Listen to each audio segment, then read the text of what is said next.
Welcome to BAR Matters Guide. Ang videong ito ay tungkol sa bagong penalty for late registration ng business sa BIR. So, paano ka ba makonsider as late registrant ng business sa BIR?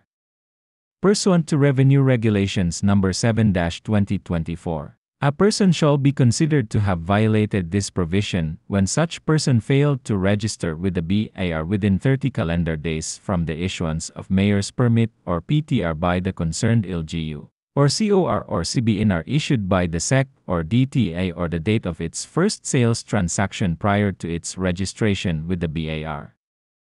Bali, kung ikaw ay may business at kumuha ka na ng Mayor's Permit or DTA registration, at hindi ka pa rin nagre-register sa BIR makaraan lumipas ang 30 days, mako-consider ka na for late registration na masasubject sa penalty. Or, from your first sale transaction hindi ka pa rin nagre-register sa BIR makalipas ang 30 days, ay mako-consider ka rin for late registration subject to penalties. Ang lumang penalty for late registration ay 1,000 pesos lang kung voluntary ka nagpa-register sa BIR.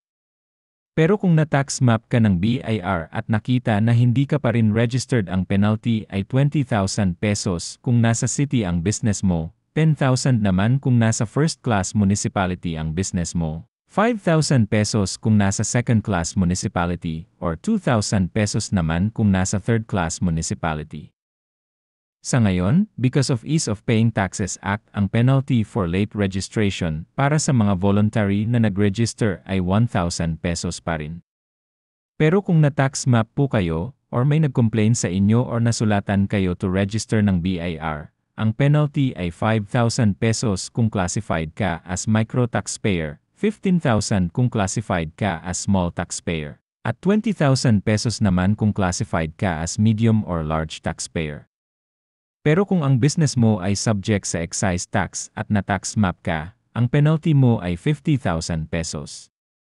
Kaya kung mayroon kayong hindi registered na business, mag-register na kayo voluntarily para maliit lang ang penalty. So, that's it for this video. Don't forget to like and share this video, and subscribe to this channel. Thank you.